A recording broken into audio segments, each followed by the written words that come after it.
Hey everybody, Courtney here. I thought I would take just a minute to riff on something. I went to do a financial independence meetup the other day, and I realized that the needs were far more basic than what financial independence has to offer, even though it addresses things like becoming debt-free, being frugal, earning more, saving more. There were just a lot more needs.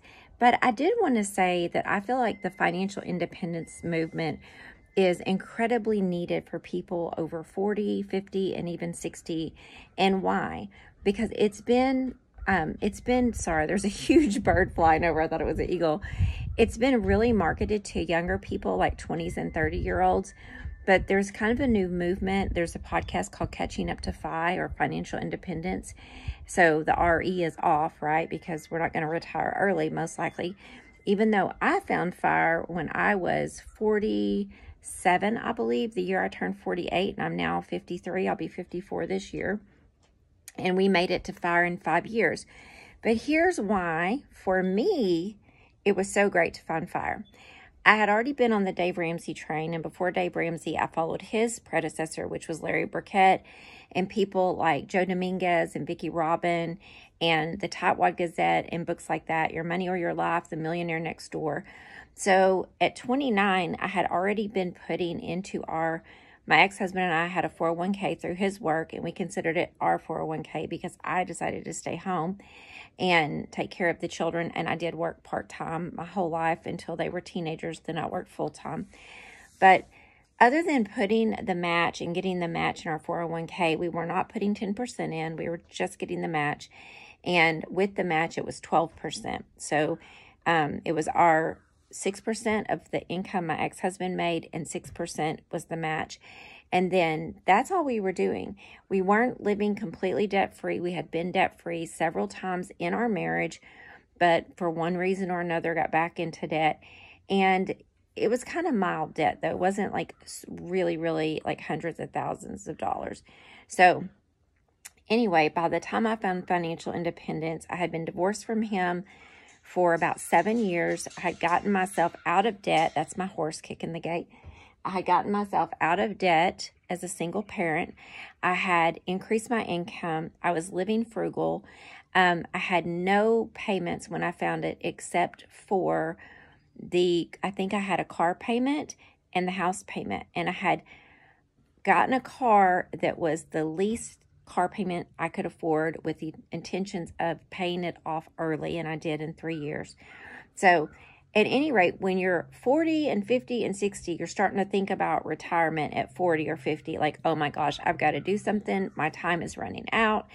And I had that little bit of 401k when we divorced. And I say little bit, it was substantial enough. I didn't think it was a lot, but now I know comparatively I was behind, but most Americans don't retire with very much in their 401k.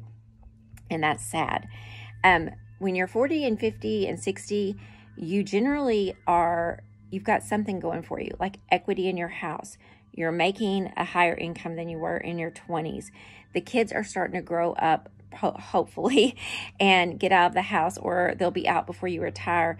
And you can start kind of making a plan. So for me, what that was even though we purchased a lot of property, we got married and downsized the house. We did build a house, but it was a lot smaller than the house that I had. We started putting all of these things into motion as our income was growing and the kids were moving off. So we were able to deploy more of the money that we were putting onto debt than to start saving it. And then we built a house that was smaller. We did not buy anything else used. We realized, okay, the kids are growing up and leaving home. And instead of going and taking like fancy vacations or buying fancy cars or having like a midlife crisis, we took all the extra money that we were saving and started to fill our retirement funds and pay off our house and things like that. So if you're listening to this and you're your 40s, your 50s, or your 60s, you might look at where your assets are. I'll give you a couple of examples. A good friend of mine right now is job hunting, and they are without a job. They have very low income, but they have a lot of equity in their house. They have enough equity in their house to go purchase another small middle class house right now. My mom, she was in a situation where she had enough equity in her condo and was expecting a payout from some sale of a property. She did not have any retirement savings, but that money together allowed her, we sold her condo, to buy a house for much cheaper in a good area and reduce her house payment by half and pay off all of her debts. So a lot of times you've got some equity somewhere or something working in your favor that you can deploy. You might not retire early, but you might be able to retire with dignity. And I think that's really important. For me, my plan was always at 30 to retire at 55. I read Your Money or Your Life. I did not know how to retire at 55. All I knew was save, be frugal, be debt-free, make your needs few. And I was on that path. And then I got remarried, and my husband now was not a high-income earner. As a matter of fact, his financial state was pretty bad. But he was willing to learn, and he did. And we were able to learn all these strategies with financial independence. I did a video on that about 3 back and employ them over 12 years. And it actually took us 11 years to become financially independent.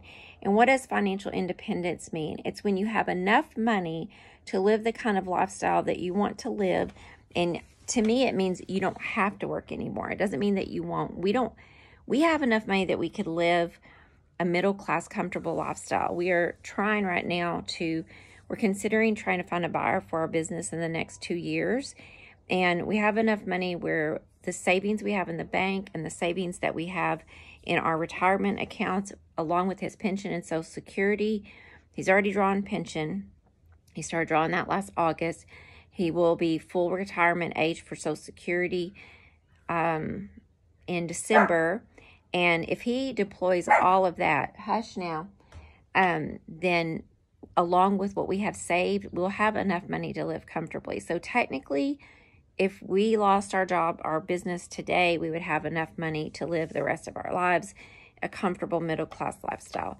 So that's, to me, what financial independence means. Other people think it's just enough to not worry. Like, once you have enough saved, doesn't matter what it means to you so much. Well, it matters what it means to you personally.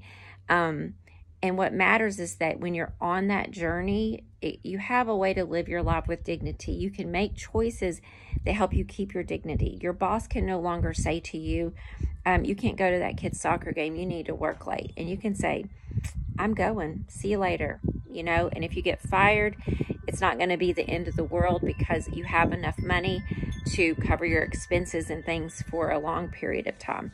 So thanks for letting me riff. I know it's a little distracting out here with the dogs and the wind chimes. Please like and subscribe if this has been beneficial to you. Thank you.